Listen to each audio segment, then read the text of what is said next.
جیسا کہ موضوع ہے، اسپیکرز نے اپنے اپنے خیالات کا اظہار کیا، اسی طرح سے کچھ وقت لوں گی آپ کا۔ عزت نفس کسی شخص کی محفوظ نہیں، عزت نفس کسی شخص کی محفوظ نہیں، اب تو اپنے ہی نگہبانوں سے ڈر لگتا ہے۔ ڈنکے کی چوٹ پہ ظالم کو برا کہتا ہوں، ڈنکے کی چوٹ پہ ظالم کو برا کہتا ہوں، مجھے نہ سولی سے نہ زندانوں سے ڈر لگتا۔ آج حقوق نسواں کے موضوع پر بات کرنے سے پہلے میں یہ واضح کرنا چاہوں گی کہ عورت کو اسلام نے کس زمین کی پسیوں سے اٹھا کر آسمان کی بلندیوں تک پہنچایا۔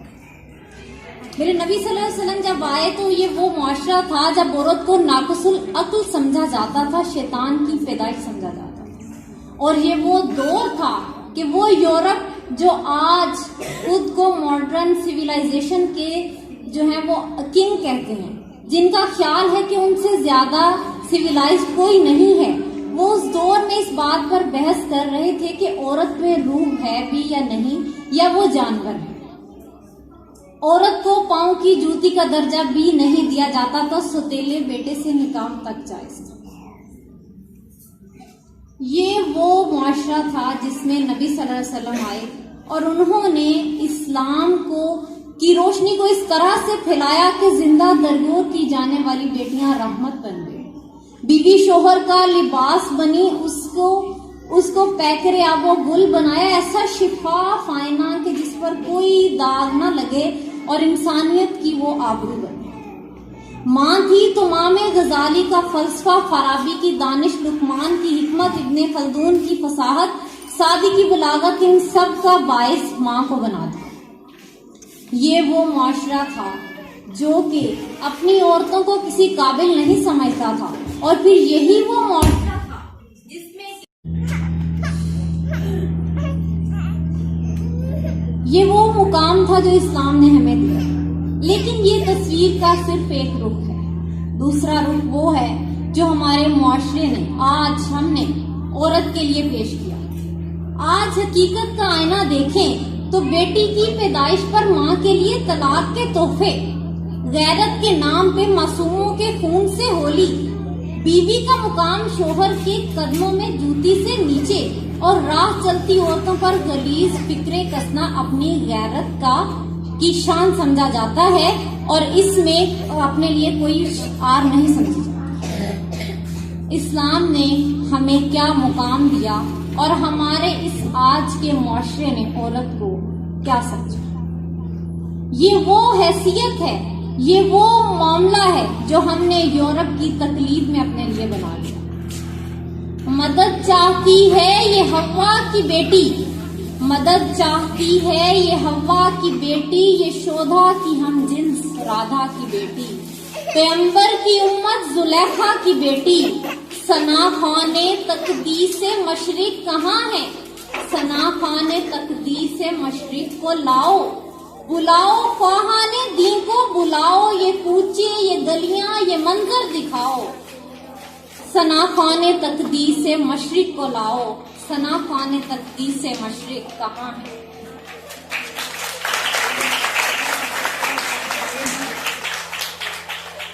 آج یہ عالم ہے کہ آج اگر بیٹی 1 گھنٹہ اپنے معمول سے لیٹ ہو جائے تو ماں باپ کی نیندیں اڑ جاتی، ان کا چین ہو جاتا ہے کہ پتہ نہیں بیٹی گھر کیوں نہیں۔ یہ معاملہ یہ معاشرہ ہم نے بنایا، ہم نے اور عورت اگر اپنے حقوق نہیں جانتی تو اس میں بھی نہ صرف عورتوں کا بلکہ مردوں کا بھی قصور، بلکہ میں ذاتی طور پر یہ سمجھتی ہوں کہ عورتوں کے حقوق عورتوں سے زیادہ مردوں کو جاننے کی ضرورت ہے، کیونکہ وہی ہیں جو عورتوں کو ان کے حقوق دیتے ہیں۔ اور اسلام نے جو آپ کو عزت دی، میں سمجھتی ہوں کہ اگر آج میں یہاں ہوں، آپ یہاں سامنے سامعین بن کے بیٹھی اور اپنے خیالات کا اظہار کر سکتی ہیں، تو یہ وہ آزادی ہے جو اسلام نے آپ کو۔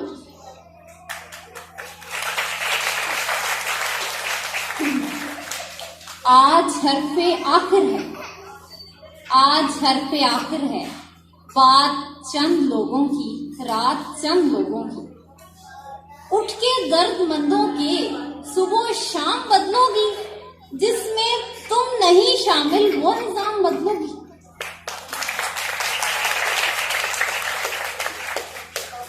آج لبرلزم کے نام پر جو مغرب نے ہماری عورت سے پردے کا حق چھینا، یہ بڑی زیادتی ہے۔ ہماری یہاں کی عورتیں اب یہ سمجھنے لگی ہیں کہ اسلام ہمیں قید کرتا ہے، حالانکہ ایسا نہیں ہے۔ قید اور حفاظت میں فرق جاننے کی ضرورت ہے۔ قید ظالمانہ طریقے سے ہوتی ہے اور اس میں محبت اور نرمی کا کوئی پہلو نہیں ہوتا۔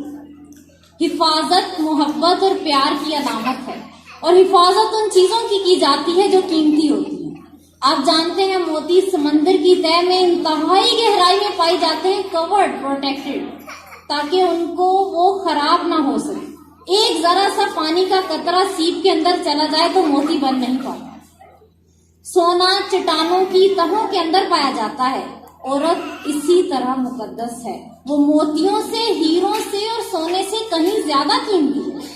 تو کیوں نہ اس کو پردوں میں رکھا جائے، کیوں اس کو ایک نمائش کی چیز کیوں بنایا جائے؟ عورت مقدس ہے، پردے کی چیز ہے۔ عورت کا نام اسلام نے عورت کو اسی لیے دیا کیونکہ اس کا مطلب ہے چھپی ہوئی چیز۔ اسلام آپ کو آپ کی جائز حقوق سے نہیں روکتا، بلکہ اسلام آپ کو ہر اس کام کی اجازت دیتا ہے جو آپ اپنی حدود میں رہ کے کر سکیں۔ آپ بزنس کر سکتی ہیں، آپ مرد غلام بھی رکھ سکتی ہیں۔ حضرت خدیجہ رضی اللہ تعالیٰ عنہ کی مثال آپ کے سامنے، انہوں نے وہ بزنس کرتی تھی اور انہوں نے غلام رکھے ہوئے تھے۔ حضرت عائشہ تھی، وہ مردوں کو بھی تعلیم دیا کرتی تھی۔ یہ وہ حقوق ہیں جو اسلام آپ کو دیتا ہے، اور وہ ایک طرف وہ لبرلزم ہے جس کے نام پہ یورپ نے ہماری خواتین کو گھروں سے نکال کے سڑکوں پہ لا کے نمائش بنا کے کھڑا کر دیا۔ اپنی غیرت پر ایک تانا سمجھتا ہے۔ آج سوچ، کردار اور شعار سب بدلنے کی ضرورت ہے۔ آج تحفظ جن کا فرض تھا، آج جو عزتوں کے محافظ تھے، وہ عزتوں کے لٹیرے بندے ہیں، اور عزتیں سرے بازار نیلام ہو رہی ہیں، اور حوا کی بیٹی اپنے ہونے پر کاتب تقدیر سے شکوہ کرتی ہے۔ یہ وہ سماج ہے جس نے بیڑیاں ڈالی، یہ اسلام نہیں ہے جس نے پابندیاں لگائی، یہ آپ کا معاشرہ ہے، آپ کی روایات۔ ضرورت اس چیز کی ہے کہ آپ اپنے مقام کو پہچانیں، اور اس کے علاوہ اپنے فرائض اور اپنے حقوق دونوں کو پہچانیں، اور اس کے بعد اپنے ہاتھ میں اسلام کو لے کر نکلیں تو آپ کے لیے کچھ مشکل نہیں۔ اسلام دین اور دنیا دونوں کو ساتھ ساتھ لے کے چلنے کا درس دیتا ہے، اسی لیے اسلام میں رہبانیت کی اجازت نہیں ہے۔ رہبانیت عیسائیت میں ہے، جس میں یہ ہے کہ آپ ساری دنیا چھوڑ کے بیٹھ جائیں۔ اسلام اس چیز کی اجازت نہیں دیتا۔ اسلام دین اور دنیا دونوں کو ساتھ ساتھ لے کے چلنے کا کہتا ہے، اور اسی طرح ہی ایک عورت کامیاب ہو سکتی ہے۔ اب ٹوٹ گریں گی زنجیریں، اب زندانوں کی خیر نہیں۔ اب ٹوٹ گریں گی زنجیریں، اب زندانوں کی خیر نہیں۔ اب یہ جو دریا جھوم کے اٹھے ہیں، تنکوں سے نہ ٹالے جائیں۔